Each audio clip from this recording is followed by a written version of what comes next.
There was another post of mine that was popping off on Twitter. Right, let me go back to the beginning because I think this is I can give you a little bit of context. So this is kind of funny because a lot of incels got very mad at this post of Smiling Friends, which is kind of funny. I like Smiling Friends. I think it's a very cool little show. And they posted this. Oh man, that kebab hit the this spot. clip of Charlie. I don't know why it was spicy. I thought I ordered non-spicy, but hey, I'll take it. I love Charlie. I love Charlie. He's like a very relatable character to me, especially as a former fatty.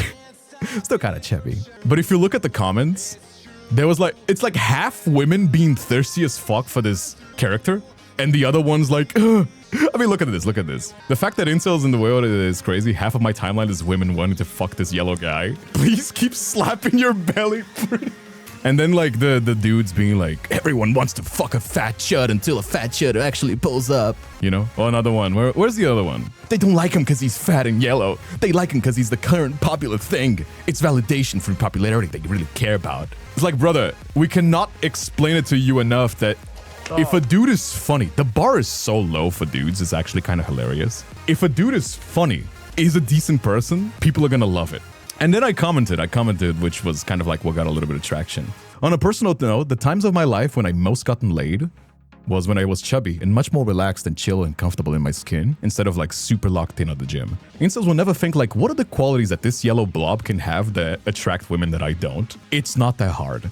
Just be a decent dude, funny, and if possible, dress well and smell nice. That's like 90% of the way there. And then like pictures, you know, like me at 90 kilos and then now at 102. So, you know, 10 kilos plus. Hey, Post Kindred here. I just wanted to leave something on this video as well.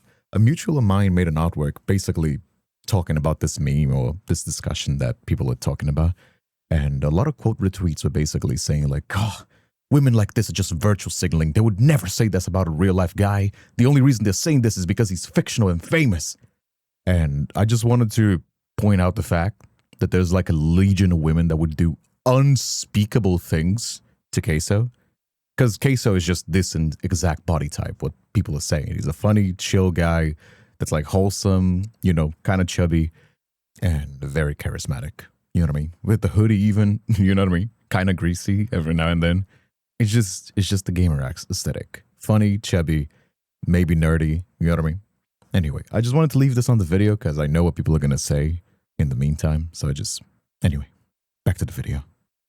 I just thought it was very funny because again, Smiling Friends is not exactly like female, like super fan servicey in terms of like visually, but it's just like dudes will see this. And I seen this also with like, why do women like bad boys? It's like, what are the qualities that these people have that attract women so much? Or any partner, really. I'm not just talking about women. But it's mostly like an incel thing, so pretty women focused. What are the qualities that this individual could have that is attractive to other people? Dudes will never, that thought never crosses their mind. Maybe if I'm a decent person and kind of funny and don't stink, people are gonna love talking to me. That's crazy. That's insane. Like, that's just, I don't understand. I really don't understand. Why is this such a hot take? Like, it should be obvious. Like, unless you're 12 and or 15 even, and most of your interactions with the opposite sex was like high school, that should not be that hard of a rationale to get at. It's like, yeah, women are real people. I know, shocker. Like, what are we doing here? Just be chill. Just be chill. You know, you could go a little extra mile and like dress well and be nice, you know what I mean? But it's just like being funny and being nice. That's it. The bar is on the floor and dudes will still trip on it and fall. And I'm not talking about like dating apps as well, because I think a lot of dudes will also get distracted of like dating apps, which first of all, the percentage of women that are on dating apps instead of like in real life outside, and I don't mean like just bars and parties, but like hobbies, a park, your group of friends, your college, your workplace, like just touch grass. It's basically it. It's just go touch grass, be nice. Thank you for calling out this thing. Oh, no problem, Bunny. I just talk about whatever interests me, and I saw this on the timeline, and I made that little comment.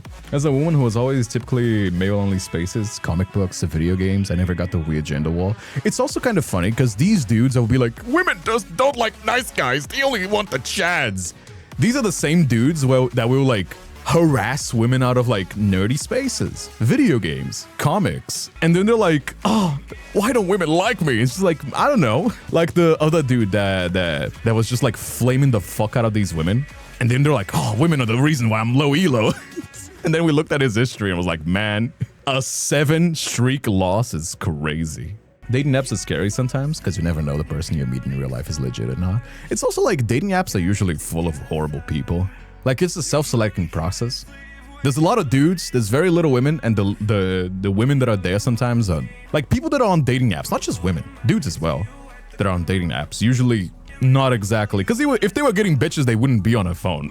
I've used dating apps before, basically to kill time and like, you know, when I didn't want a relationship, but I was very upfront about it. I was like, yeah, I'm just here for that. Like, and you know, if you want to match your freak like that, then more power to you. I'm not going to say don't use dating apps. But if you want a relationship, if you want romance, if you want a partner, then don't go with dating apps. Dating apps is like, oh, you want to hook up or you want some like quick party? Or maybe you really feel like just talking to people. But even then, I wouldn't recommend it. A lot better recommendation would be to get a hobby. Like, I don't know. I wanted to 3D model. I went into a 3D art school and there I met a lot of people. Get into comics. Go to your comic book store and just like hang out there. Something that I wanted to talk about because I thought it was interesting.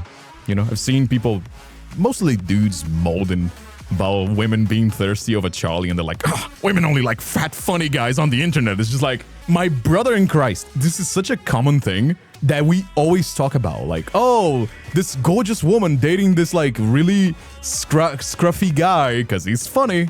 This archetype is so old that there's a movie from the 90s made of it. Jessica Rabbit, you know what I mean? And what is it, Roger Rabbit? You know what I mean? The funny, quirky guy and a really hot woman. One time I was waiting at a park and one guy just walked up to me asking me if I have a boyfriend. I said I don't have one. He got pissed and said, I see why. And then these dudes would be like, why don't women like me? That's crazy, Harabin. That is a crazy interaction. I am sorry for you. It's just like, man, that's just crazy. I don't have much to say that I haven't already. When I've always loved fat, funny guys, my entire family. I know. Like, I can understand if you're 14. If you're 14 and you fell into those like alpha male podcasts and they're like, you need to get bitches and get money. Women are not real. Guys, sure, maybe you fell for it and now you grew up and you get better. But if you're 20, 30 and you think like this, brother, rethink your life. I'm sorry, that's unhealthy. And I don't mean this for me, like, it doesn't help me anything. If anything, if I wanted to be super selfish, I would say like keep being like this. Like I'm very happily in a relationship, but I'm a bisexual guy. Anything goes for me. I'm just like, it's just less competition for dudes that are normal. But I don't want this. I think that I want to uplift my homies. And I just don't think that this is healthy. You know what I mean? This is not gonna help you get anywhere. Can you buy? What's your experience with guys? Mine has been nothing but horrible gay men. I mean, dudes are dudes. I feel like, funnily enough, gay dudes and women have a very similar experience dating men. Because dudes will just be dudes. Like, the only interactions that I've ever got, like, flirting from dudes, just like the most horny-ass DMs on my stories. That's it. That's just straight up it. That's not true. One time when I was at a gay bar, and by the way, I used to go to gay bars way before being bisexual. Like, I have a lot of friends that are LGBT, and people are very chill. There was a few times where they'll be like, hey, are you into it? Like, do you want to go? And I was like, nah, it's okay. And they were like super chill. But online, oh brother, I get when women tell those stories about dudes online, I get it. In person, nothing but respectful. I heard all my life I had to be a certain way or guys wouldn't want to date me. The pressure on women is ridiculous. I think it's both. Like, guys also have that as well. Although it's admittedly worse for women, I guess. At least when it comes to like spaces like the workspace and stuff like that. It's just pretty privilege. I mean, you know, pretty privilege exists. It's just kind of how that be. Like, as a society, we can choose to move from it, but we can just acknowledge reality. It's not exactly... It's funny because, like, even conventionally attractive dudes, if the dude is a freak, maybe they'll get play on a hookup from, like, a woman that don't know them, and then she's gonna realize that he's a freak, and then she's gonna leave them. So, is it really that much different, you know?